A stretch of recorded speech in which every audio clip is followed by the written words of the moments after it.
बिस्मिल्लाहिर्रहमानिर्रहीम।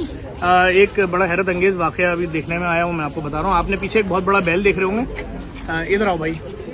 ये एक गाड़ी के ड्राइवर हैं। हुआ वाक़या कुछ इस तरीके से कि बारिश थोड़ी सी रुकी थी कि एक साहब, एक फैमिली वहाँ पर भैंस कॉलोनी में आए, वहाँ पर एक जानवर का सौदा हुआ। ये सुजुकी वाला था, इसके सामने सौदा हुआ 1,60,000 रुपए का ये बैल। 1,65,000 रुपए का ये बैल एक फैमिली ने खरीदा। फैमिली थी? नहीं, फैमिली नहीं था, दो बंदे थे। उन्होंने ये खरीदा और खरीदने के बाद इनसे तय हुआ कि हम दोनों मिलकर चलेंगे गाड़ी, क्योंकि बारिश ज्यादा हो रही थी कि अलादीन पार्क पे आप वेट करना, वहीं आ रहे हैं। हमने ये भी बोले कि एक बंदा हमारे साथ बैठेगा। ठीक है, वो इनके साथ नहीं बैठा बंदा। इनकी गाड़ी है सुजुकी, इनकी गाड़ी हो गई खराब रास्ते में। जब बारिश रुकी, ये जैसे तैसे गाड़ी लेके पहुंचे अलादीन। वहां ये रात 8 से लेकर अब तक खड़े रहे, रात 2-2:30 बजे तक कोई नहीं आया।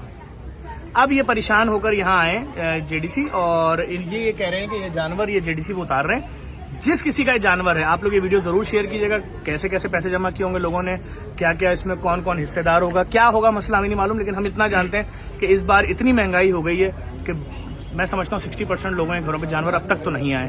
तो इस वीडियो को शेयर कीजिएगा। इस भाई को कमाल बात है कि ये चाहता तो ये गाय बेच सकता था। इसने बोला नहीं, मैं किसी के साथ खयानत क्यों करूं, उसकी कुर्बानी की चीज़ है, यहाँ लाके छोड़ रहा है। जिस किसी का ये जानवर है वो यहाँ आ जाए, मैं इनको बुला लूंगा, ये उसको पहचान लेंगे, अपना जानवर ले जाएगा। ऐसे ही है भाई। ये जा रहे हैं गाय यहाँ पर उतार के। आपका नाम? दिलावर खान इनका नाम है। इनकी इस दयानत के ऊपर, इनकी इस अच्छे काम के ऊपर मैं 25,000 रुपये अपने दायरे की तरफ से इनको गिफ्ट भी दे रहा हूँ। ठीक है भाई, इस वीडियो को लाजमी शेयर कीजिएगा ताकि ये जानवर जिस किसी का उस तक पहुंच सके। आपका जानवर हाउस ऑफ जेडीसी सोराबगुड, बिल्कुल जो जेडीसी का दस्तरखान सोराबगुड पे बना हुआ है उसके बराबर में मौजूद है। अगर आप कहीं भी कराची में हैं, आप फेडरल एरिया ब्लॉक 20 आके अपना जानवर यहाँ से रिसीव कर ले। लेकिन आपको वेट करना पड़ेगा, जितनी देर ये बंदा आएगा, ये आएगा, आपको शनाख्त करेगा। गायब के वाली होगी। अच्छे लोगों की कमी नहीं माशरे में, आप हीरो हैं हमारे यार। जिंदाबाद। Thank you. इस वीडियो को लाजमी शेयर करो भाई।